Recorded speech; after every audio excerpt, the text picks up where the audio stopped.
Greetings. Greetings. Starting off on the wrong foot, boy. Greetings and salutations, all you happy people out there.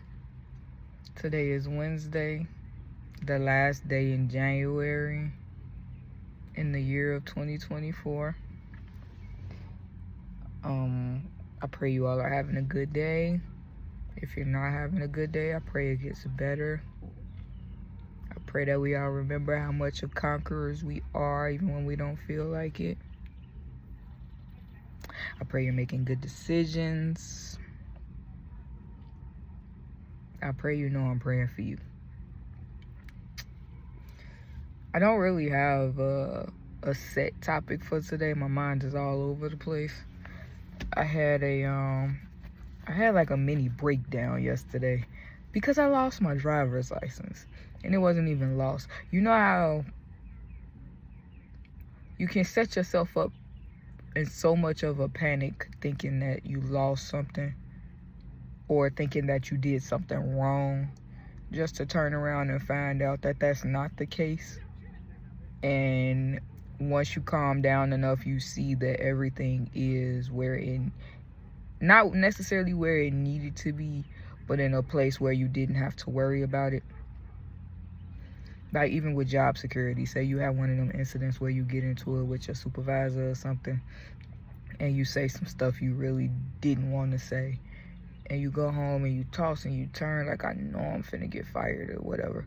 And then just to go to work the next day and your supervisor come to you and apologize like, I'm sorry that things got that bad. I found out I was in the wrong, etc., etc. So you were like worried for nothing. Now that doesn't happen a lot, but it can happen. Trust me, it can happen. But that's pretty much where I was at yesterday, and it just made me feel like, how many times in my life have I overreacted and threw myself for a loop when all I had to do was chill out? So I guess with me not having a topic, I just rambled myself into a topic. Learning to chill. My name's Bree. Come chat with me.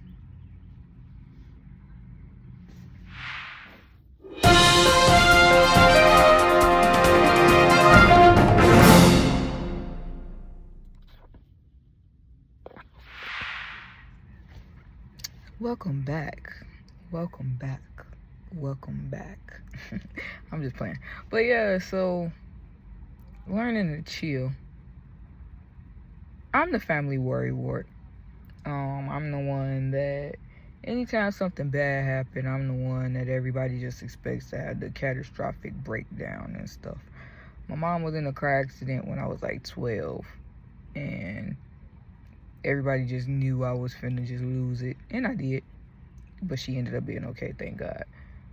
My father was in a car accident that following year that almost took his life,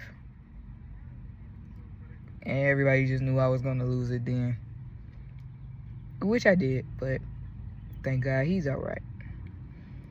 It's things that happen in my life. I tend to overreact. I won't even lie and say it's not an overreaction. I tend to overreact because I'm an emotionally set individual, if that makes sense. I don't try to be emotional, but it always happens. So I'm at this point in life now where I'm like learning to chill, calm down, let some stuff go. Everything ain't worth a dramatic to do. With my current life circumstances and things that I've went through, I've had moments where you would think that I would overreact, and I didn't, and it kind of scared the crap out of me because I'm like, that means like, okay, the scariest thing is for a person to get extremely quiet when you know that they're a panicky person. For them to get extremely quiet in a moment where they should be either very angry or very sad, that's a scary thing. And the reason why I say it's a scary thing is because I've seen firsthand being that person. I know black rage. It goes from, like, you know how people say seeing red? Like, oh, they must be seeing red. I skip red. I go from white straight to black. Like, white rage is kind of like, and these are my definitions. White rage is when you start getting furious and it starts elevating. Red rage is when you're at the point of doing damage. Black rage is when you don't even know what you're doing. I'm not bragging about it, but I'm fully aware of it. I'm a black rager. I've always been a black rager. I go from the initiation of the argument over the top. It's not something I'm proud of. It's just something that I'm aware of that I do. So I try to stay coherent in every situation that I enter, because I don't want to show my tail every time.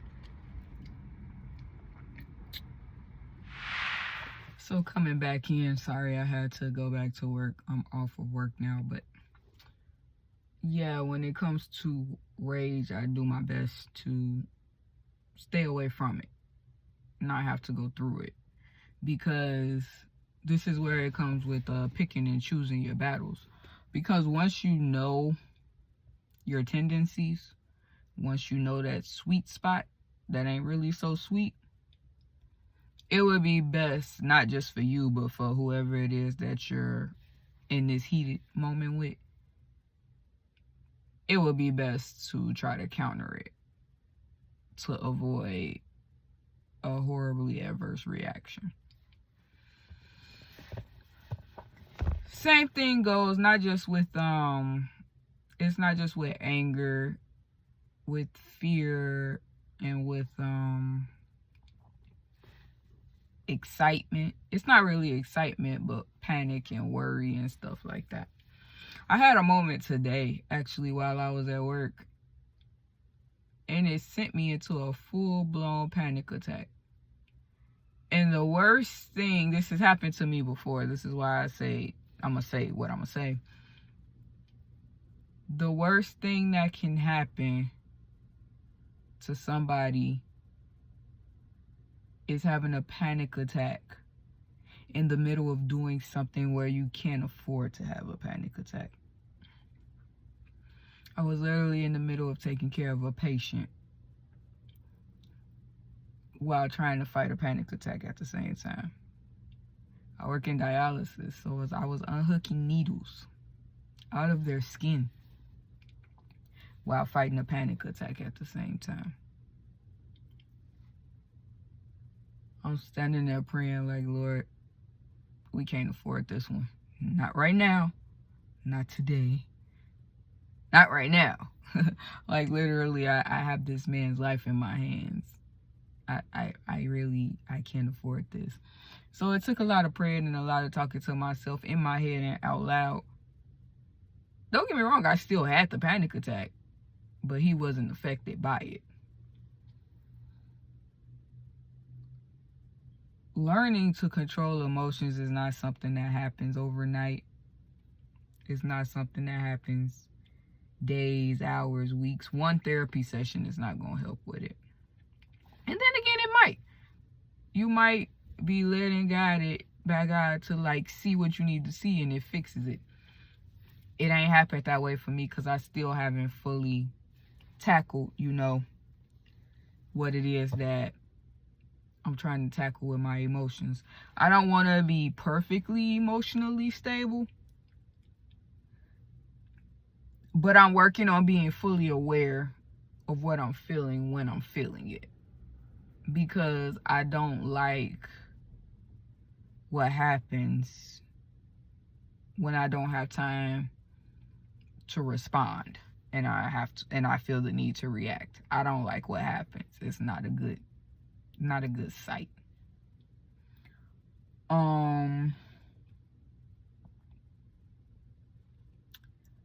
I've always been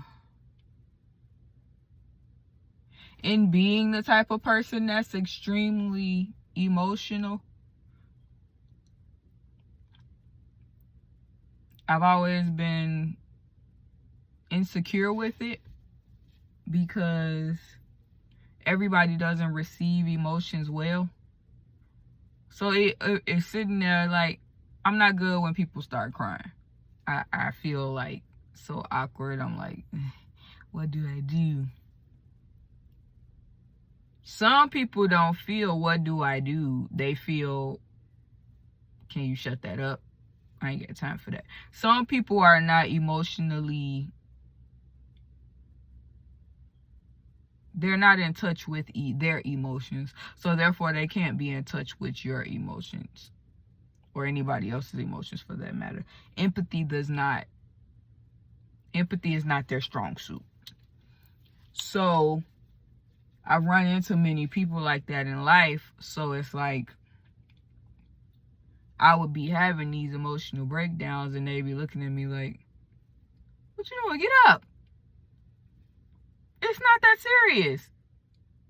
When they don't realize that for me, it is that serious, not by choice, but that's just how I'm emotionally set. So that made me kind of be like, I don't want to be emotional. I don't want to feel my emotions. I don't want anything to do with my emotions. So for a long time, I would bury my emotions. And burying your emotions is not a good thing to do. Because when they surface, it's going to explode and you're going to regret it so bad. Because either it's going to explode visibly, like it'll explode where people can see the reaction. It's going to respond. It's going to explode verbally, so people going to hear it. Or it's just going to cause a complete mess, which both of those can do that. And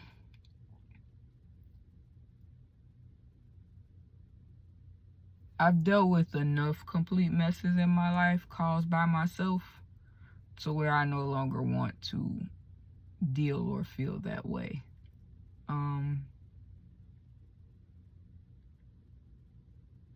Over this past year, it'll be last year in January, it'll be a year, I went to my doctor and I told her that I was tired of just being sad all the time. I always felt like either really, really sad or scarily content, where I had no motivation to live. Like, I was very, very unbothered about things that I should be bothered about. So she gave me like a sheet of paper and it had like a number 1 through 10 or 1 through 5. How often do you feel like unmotivated to live? 1 being not that much, 5 being every day. So it had a lot of questions on it and she gave me that and I took the test.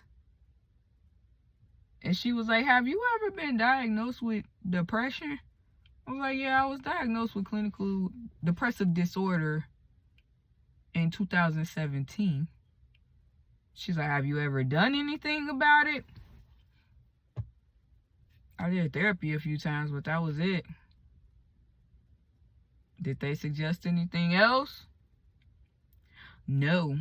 The last person I went to, this is what turned me off from saying anything else. The lady I'm talking about now, I went to her in 2023. In 2022, I went to a doctor and I was telling her how I felt. She gave me that same test. I left and went to work. She called me and told me, oh, I need you to go to this place now. They're waiting for you to get there. They want to do a psych eval and everything. You should be able to walk out after. My initial scare was, you should be able to walk out after. Why is it a should? If you're just sending me somewhere for therapy, why is it a should? I looked the place up, and I was at work at the time. I looked the place up. The lady tried to put me on a psychiatric hold, but didn't tell me she was trying to put me on a psychiatric hold. I was messed up, but I wasn't that messed up. Like, if I wanted to be, or if I felt I needed to be on a psychiatric hold, I would have absolutely taken care of it. So that pretty much turned me away from getting help. So back to the lady that I'm talking about from last year. She was like, well, I can get you help. Do you feel like the therapy helped? And I was like, honestly, not really. So she was like, well, have you considered medication? My only problem with medication is I didn't want to be labeled. I didn't want to have to report it to every job I worked at. I didn't want it to get me turned away from anything, etc., etc. After she broke down to me the pros and cons and explained to me how it necessarily the only time when it needs to be reported and when it doesn't, I was kind of okay with it. So I said okay, and I tried it out. So in January of last year, I started taking Zoloft.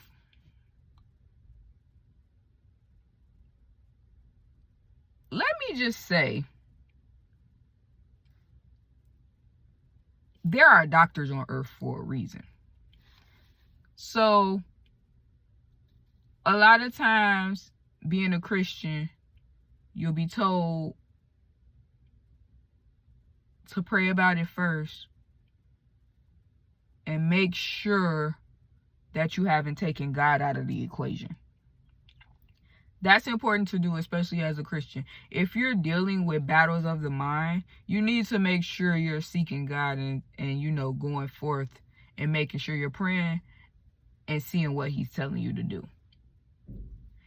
If you end up needing a supplement, meaning a doctor or a medication or something,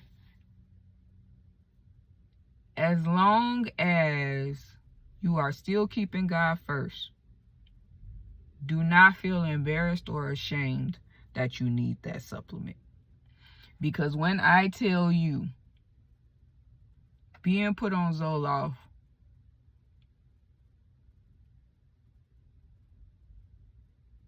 my eyes were slowly starting to open to things. It was just an additional aid to what I was already praying and believing for. Got so much confirmation, so much new light. All because I gave it a try. I gave it a shot.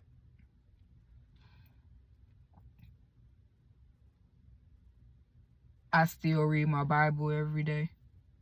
I still pray every day. I still go to church. I still have my scriptures that I cling to. I still, believe in God wholly and fully. And I believe he allowed me to get that aid from the Zoloft so I can see even the more of what he wanted me to see. Do not be ashamed to get help if you need help. People say Jesus in therapy for a reason. Sometimes you might need that extra help, and that's okay. So now we're here today, January, the last day of January in 2024. I'm seeing a little clearer. My emotions are a little bit more stable. I got some work I can do, but for the most part, they're a bit more stable. Still believe in God, still trusting God day by day. I took some hits, then I threw some blows. Had some ups, had some downs. I'm still experiencing ups and downs. But I'm still here. And if I got the help I needed to still be here, I know that you can too.